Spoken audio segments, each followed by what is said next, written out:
Hello everyone. నేనిక్కడ veg biryani ఎలా చేశానో ఈ వీడియోలో చూపించాలని అనుకుంటున్నానండి.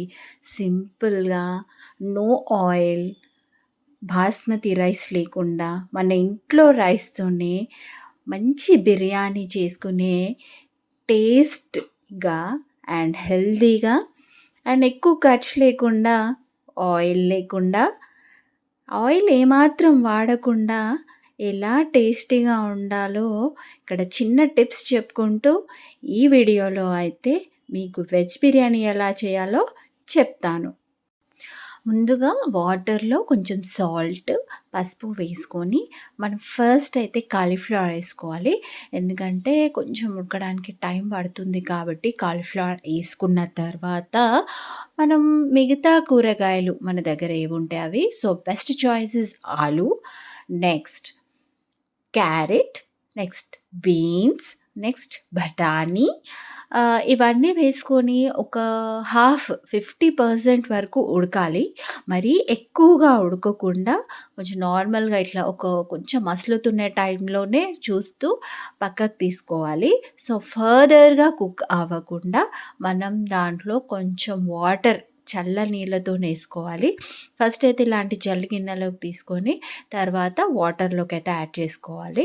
సో దట్ ఫర్దర్‌గా కుక్ అవ్వదు. నెక్స్ట్ కొ తర్వాత ఇంకో గిన్నెలోకి వీటిని ట్రాన్స్‌ఫర్ చేసుకొని పెరుగు వేసుకోవాలి. పెరుగు వేసుకున్న తర్వాత మనం ఫ్రెష్‌గా నూరి పెట్టుకున్న అల్లం మాత్రమే వాడాలి. సో దట్ టేస్ట్ అనేది ఇంక్రీజ్ అవుతుంది. నెక్స్ట్ కారం మీ టేస్ట్ ఎలా ఉంటే అలా టేస్ట్‌కి సరిపడత కారం. నెక్స్ట్ సాల్ట్ కూడా వేసుకోవాలి. మీరు పింక్ సాల్ట్ అయితే పింక్ సాల్ట్ వేసుకోండి. మీకు ఎలాంటి సాల్ట్ యూజ్ చేస్తే ఆ సాల్ట్ వేసుకోండి. నేను ఇక్కడ నార్మల్ సాల్ట్ అయితే వేసుకున్నాను. నెక్స్ట్ మసాలాలొచ్చేసరికి మనం అన్నీ కలిపిన మసాలాలు లైక్ బిర్యానీ ఆకు, లవంగాలు, ఇలాచి ఇవన్నీ కలిపి పెట్టుకున్న నూరి పెట్టుకున్న మసాలాలైతే నేనిక్కడ వాడాను. నెక్స్ట్ ధనియాల పొడి కూడా వాడాను. ఆహ్, ఇంతే అండి మసాలాలు. నేను పెద్దగా ఈ మసాలాలే వాడాను.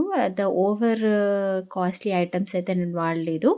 ఇక్కడైతే ఇలా వేసుకున్న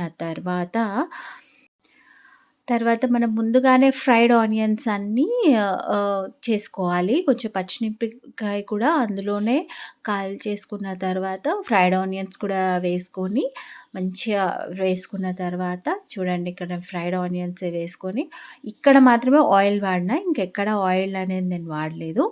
ఇట్లా కలిపేసుకోవాలి. మంచిగా నీట్‌గా అన్నీ కలిపేసేటట్టు కలుపుకొని కొత్తిమీర, పుదీనా, కొంచెం నిమ్మకాయ పిండుకొని పక్కన పెట్టుకోవాలి. ఇవన్నీ కలుపుకున్న తర్వాత నార్మల్ రైస్ మనం ఎలా కుక్ చేసుకుంటామో అలానే కుక్ చేసుకోవాలి. కాకపోతే కొంచెం ఆయిల్ వేసుకొని కొన్ని మసాలాలు యాడ్ చేసుకుంటే ఏసుకోండి. లేకపోతే లేదు. ఇక్కడ ఏసుకున్నాక కొంచెం ఆయిల్ మాత్రమే, బాగా ఆయిల్ కాదు. ఒక చిన్న టీ స్పూన్ కూడా కాదు. నార్మల్ ఆయిల్ వేసుకున్న తర్వాత అది కూడా 50% ఉడికిన తర్వాత మనం ఈ కూరగాయల స్టఫ్‌లోకి మనం ఆ రైస్‌ని వాడుకుంటాం. సో దట్ అన్నం అనేది ముద్ద ముద్ద కాకుండా పొడి పొడిగా అవుతుంది. మీరే చూస్తారు ఎంత బాగా అయితుందో. నెక్స్ట్ నేను ఇట్లా 50% విరిగేటట్టు ఉన్నప్పుడు మాత్రమే తీసుకొని వాడుకుంటున్నాను. ఇక్కడ మొత్తం ఇట్లా లేయర్ లాగా చుట్టూ వేసుకోవాలి. లో ఫ్లేమ్‌లో ఒక 20 మినిట్స్ వరకు కుక్ జేసుకోవాలి. సో దట్ ఈవెన్‌గా కుక్ అవుతాయి. బాగా మెత్తగా అవ్వకుండా, అలా అని ఉడకకుండా కూడా ఉండకుండా ఉండాలంటే లో ఫ్లేమ్‌లో 20 మినిట్స్ పాటు మనం దమ్ జేసుకోవాలి.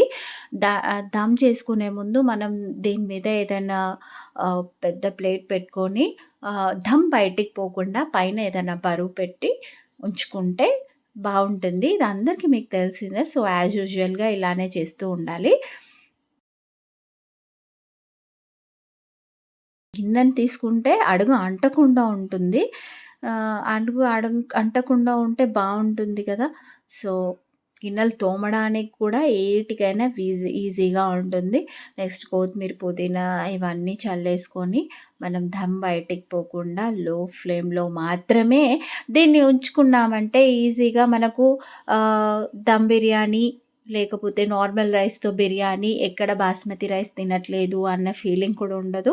అండ్ వెజ్ బిర్యానీ అయితే పర్ఫెక్ట్‌గా వస్తుంది. ఇంట్లో ఉండే వాటితోనే నార్మల్ కూరగాయలతోనే మనం చేసుకోవచ్చు. ఇది నార్మల్‌గా ఇది 15 మినిట్స్, 20 మినిట్స్ తర్వాత మనం ఓపెన్ చేసి చూస్తే ఇలా పర్ఫెక్ట్‌గా కుక్ అయి ఉంటుంది. దీని లోపల నుంచి చూస్తే అసలెక్కడ ఆయిల్ వాడలేదు అనే ఫీలింగ్ కూడా రాదు. హెల్తీగా ఉంటది. అలానే టేస్టీ ఉంటది. అండ్ పెద్ద ఇంగ్రీడియెంట్స్ కూడా అవసరం లేదు కదండీ! చూడండి ఎంత బాగా కుక్ అయిందో. ఎక్కడ పలుకులు లేకుండా అట్లా అని మెత్తగా గూడా కాకుండా పర్ఫెక్ట్‌గా కుక్ అయిపోయింది. సో, నేను ఇదైతే సర్వ్ చేసుకుంటున్నాను. నేను దీంట్లో ఎగ్ వాడుకుంటున్నాను. రైతాతో సర్వ్ చేసుకుంటే సరిపోతుంది.